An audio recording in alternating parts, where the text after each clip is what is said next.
Mesdames et messieurs, bonsoir. Voici donc le journal en version française sur TV+ Madagascar.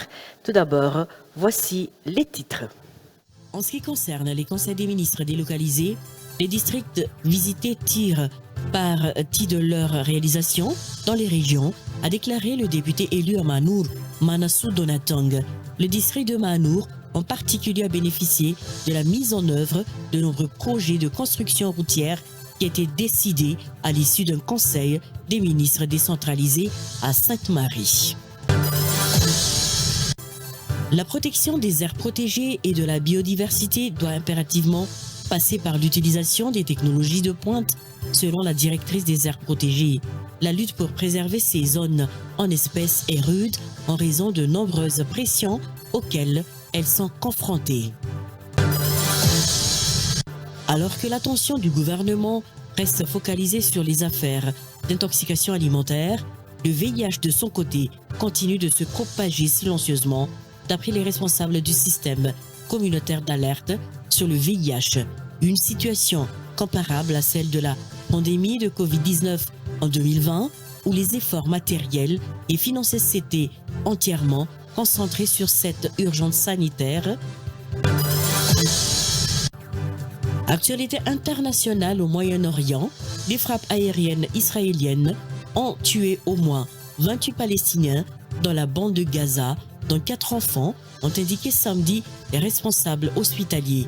Des enfants et 2 femmes figurent parmi au moins 13 personnes tuées à Deir al-Bala, dans le centre de Gaza, après que des frappes israéliennes ont violemment touché la zone à partir de la fin de la journée de vendredi, selon les responsables de l'hôpital. Et oui, voici donc les détails de nos informations. Ce qui concerne les conseils des ministres délocalisés, les districts visités tirent parti de leur réalisation dans les régions, a déclaré le député élu à Manour, Manassou Donatang. Le district de Manour en particulier a bénéficié de la mise en œuvre de nombreux projets de construction routière qui a été décidé à l'issue d'un conseil des ministres décentralisé. La population s'attend également à la réalisation des projets de construction d'infrastructures annoncés depuis longtemps, selon ses dires. Reportage de Sibela Ranjemazav. La tenue du conseil des ministres dans les régions, autre que celle d'Alalamang, crée la controverse au sein du microsome politique en ce moment. Avantages pour les uns, dépenses inutiles pour les autres. Michela Temple, vice-présidente du parti politique Antouk Politique Madiou, lors de son intervention sur l'émission d'Undeseka ce dimanche dernier, a avancé qu'aucun résultat palpable n'a pu être constaté à l'issue de ces conseils des ministres délocalisés. Elle a même ajouté qu'il ne répondait pas vraiment aux besoins réels de la population locale. Ce ne sont que des vacances pour les représentants des autorités au déprimant de la population qui fait face à une crise sociale multiforme dont les répercussions vont sentir notamment sur les plans sanitaires et sur le plan de l'approvisionnement en énergie. Questionné sur ce sujet également, le député élu à Manour, Manassou Donatang, quant à lui avance que les districts visités tirent parti de la réalisation de ces conseils des ministres dans les régions. Les décisions prises à l'issue de ces conseils des ministres, comme la réhabilitation de la RNT 23 reliant Manour à Marlambe, sont cruciales pour ces districts. Outre les autres projets qui sont en cours de réalisation en ce moment, il y a également les projets de construction d'infrastructures dont la population attend la réalisation depuis longtemps, selon ses dires. La protection des aires protégées et de la biodiversité doit impérativement passer par l'utilisation de technologies de pointe selon la directrice des aires protégées. La lutte pour préserver ces zones et espèces est rude en raison des nombreuses pressions auxquelles elles sont confrontées. Un partenariat est déjà en place pour former les acteurs du secteur à l'utilisation de certaines technologies comme les drones qui permettent de détecter les différentes formes de pression présentes en forêt. Certains de ces drones peuvent repérer les plus petits foyers d'incendie invisibles à l'œil humain selon les explications fournies. Gracien Jetitwirne, Eric Ranefson. Face à l'intensification des menaces pesant sur les aires protégées et la biodiversité, le ministère de l'Environnement et du Développement durable entend miser sur des solutions technologiques de pointe.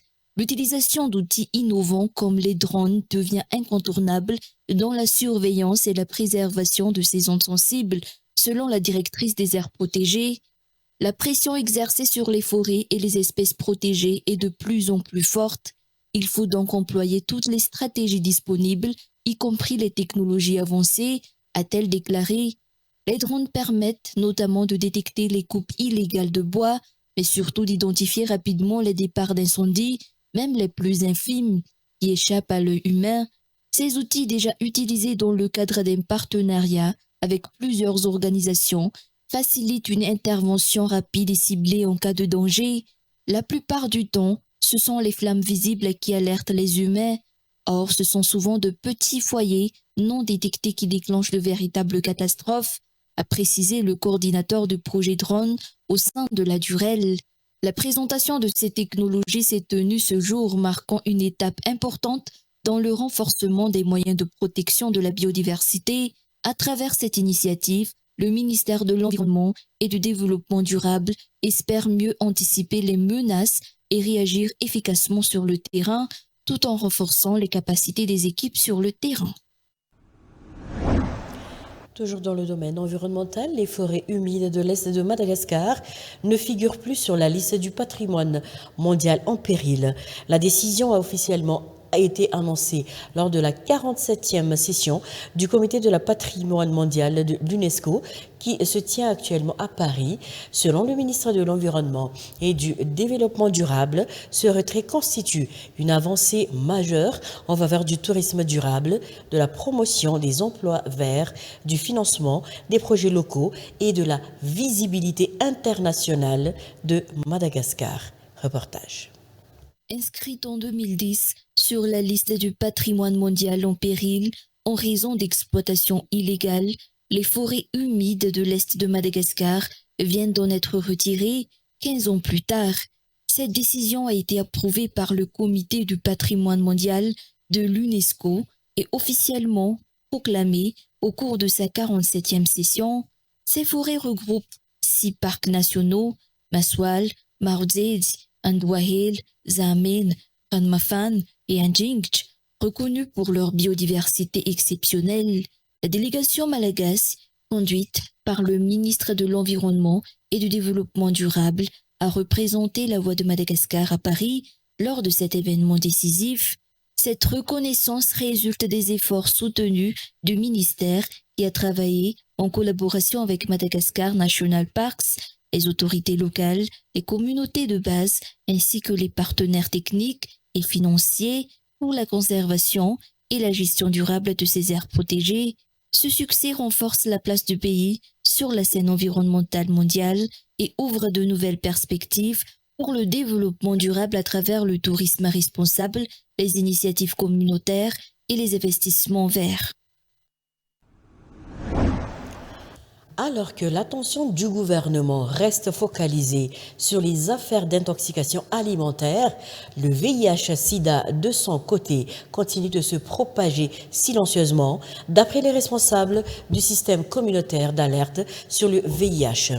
Une situation comparable à celle de la pandémie de Covid-19 en 2020, où les efforts matériels et financiers s'étaient entièrement concentrés sur cette urgence sanitaire, reléguant au second plan de la la lutte contre le VIH.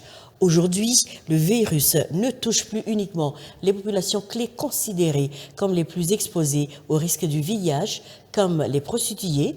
En effet, toutes les franges de la population sont désormais exposées à cette maladie. Le manque de sensibilisation et l'accès limité aux intrants expliqueraient cette situation, selon les responsables du projet. Reportage signé Elisa Herman et images Eric Ranefson. L'évolution de la propagation du VIH est alarmante actuellement. De plus en plus de catégories de personnes sont exposées au risque du VIH. Ce ne sont plus seulement les PCPR ou populations clés les plus exposées au risque, notamment les personnes ayant des rapports sexuels du même sexe, ainsi que les prostituées qui peuvent contracter le virus. Toutes les catégories de personnes peuvent être infectées, y compris les femmes enceintes. Le manque d'information, de sensibilisation, mais surtout l'accès difficile aux outils de protection et de dépistage figure parmi les principales causes de cette progression. Par ailleurs, la stigmatisation qui persiste dans certains centres de santé et de dépistage constitue un frein pour de nombreuses personnes qui souhaitent se faire tester ou se soigner. Face à cette situation, la Task Force de la région d'Analamang a proposé plusieurs mesures. Parmi celles-ci figure la facilitation de l'accès aux circuits d'approvisionnement en intrants et le renforcement de l'application de la loi pour sanctionner la vente illicite d'intrants, en particulier les préservatifs gratuits. La sensibilisation devra également être étendue à toute la population en général et aux établissements scolaires, notamment grâce à la mise à disposition d'un programme d'éducation sexuelle complète. Le secteur des ressources minières fait partie des domaines à fort risque de corruption, selon l'IATA, ou l'Initiative pour la transparence dans les industries extractives. L'exploitation minière mobilise en effet d'importants capitaux et implique de nombreux échanges, ce qui accroît la vulnérabilité aux pratiques illicites.